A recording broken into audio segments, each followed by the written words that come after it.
Hello, अस्सलाम वालेकुम to all class 6 A और B के बच्चे जो हिंदी पढ़ने वाले हैं। आज हम आपको एक नई कविता है सूरदास के पद भाग 1 और पेज नंबर 77 पढ़ाने जा रहे हैं। उम्मीद करते हैं कि आप लोग घर पर रहकर अपनी पढ़ाई अच्छी तरह से कर रहे हैं और अधिक से अधिक बच्चे जो हैं वो क्लास में ज्वाइन हो रहे हैं और ज़्यादा से ज़्यादा और भी इस माइक्रोसॉफ्ट टीम ऐप जो क्लास हमारा चल रहा है मीटिंग उसमें ज्वाइन होने की आप लोग कोशिश कीजिए और घर पर ही रहकर सेफ रहकर सुरक्षित रहकर आप लोग अपनी पढ़ाई अच्छी तरह से करेंगे और साफ़ सफाई मास्क वगैरह आप लोग अच्छी तरह से लगाते रहेंगे। और जो जुलाई में हमारा T1 एग्ज़ाम होने जा रहा है उसकी भी आप तैयारी वो भी आप अच्छी तरह से याद करते रहेंगे और जो भी प्रश्न उत्तर शब्द अर्थ या जो भी एक्सरसाइज हमारे इस पाठ या कविता में है उनको आप होमवर्क में अच्छी तरह से साफ सुथरा डेट तारीख वगैरह लिख कर अच्छी तरह से उसको लिखते जाएंगे, मेंटेन करते जाएंगे और जब आपको कहा जाएगा कि होमवर्क भेजिए तब आप वहां से उसको व्हाट्सएप पर सेंड करेंगे, उससे पहले नहीं। चलिए शुरू करते हैं। कविता 10 सूरदास के पद।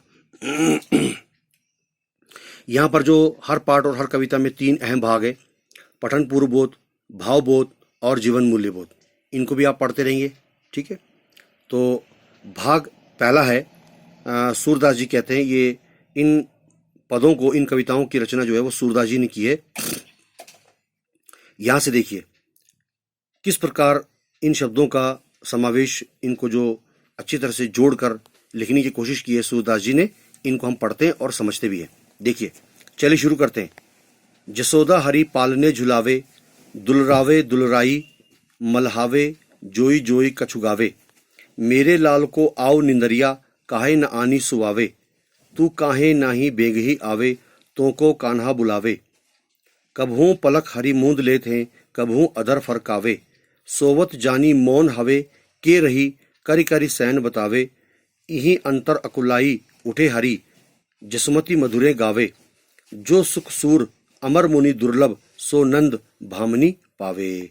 एक बार फिर पढ़कर सुनाते हैं आपको। देखिए, जसोदा हरी पालने झुलावे, हलरावे दुलराई मलहावे, जोई जोई कछुगावे, मेरे लाल को आओ निंदरिया, काहे न आनी सुवावे, तू काहे नहीं बेंगही आवे, तो को कान्हा बुलावे, कबहू पलक हरी मूंद लेते हैं, कबहू अदर फरकावे, सोवत जानी मौन हवे के रही, करी करी सैन बतावे, इही अंतर अकुलाई उठे हरी, जसमति मधुरे गावे, जो सुख सूर अमर मुनि दुर्लभ, सो नंद भामनी पावे। इस प्रकार के कुछ शब्दों की रचना सूरदास जी ने की है।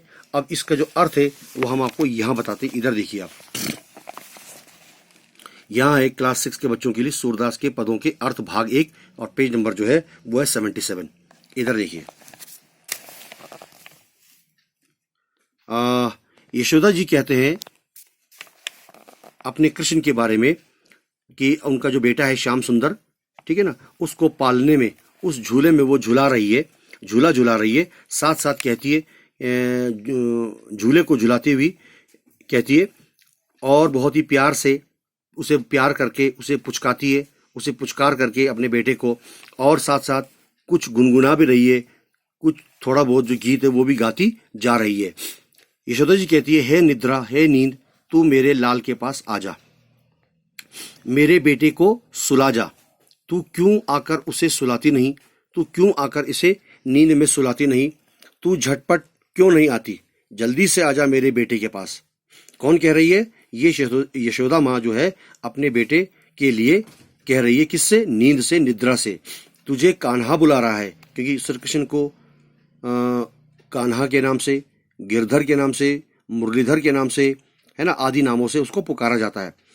यशोदा माँ कह रही है तुझे कान्हा बुला रहा है, हे निद्रा, ठीक है। श्याम सुंदर कभी पलके बंद कर लेते हैं। श्याम सुंदर का अर्थ इन्हीं कृष्ण जो है वो कभी अपनी आंखों को बंद कर देते हैं, ठीक है, कभी अधर फड़फड़ाने लगते हैं, कभी अपने होठों को फड़फड़ाते हैं और उन्हें सोता समझकर यशोदा माँ को ऐसा लगता है कि उनका बेटा जो है वो कान्हा, कृष्ण कन्हैया या श्याम सुंदर, वो सो रहा है, ऐसा उन्हें जान पड़ता है।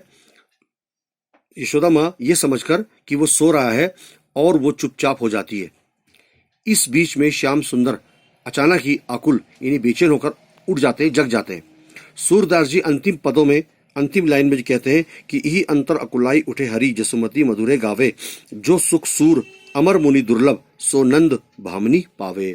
इन अंतिम 2 लाइनों का अर्थ जो है वो सूरदास जी कुछ इस प्रकार से कहते हैं कि जो सुख देवी देवताओं तथा ऋषि मुनियों के लिए भी दुर्लभ है, असंभव है, यानी कि उनके लिए भी अजीबो गरीब है, वही सुख श्याम सुंदर को बाल रूप में पाकर उसका लालन पालन करके उसके प्यार में श्री नंद पत्नी जो प्राप्त कर रही है वो इन देवी देवताओं और ऋषि मुनियों के लिए भी असंभव है। तो ये थे सूरदास के पद के भाग 1 का अर्थ, और भाग 2 के अर्थ जो है वो हम आपको कल बताएंगे। इनको आप पढ़ते रहेंगे, समझते भी रहेंगे, ध्यान रखेंगे अच्छी तरह से, साफ सफाई का भी। धन्यवाद।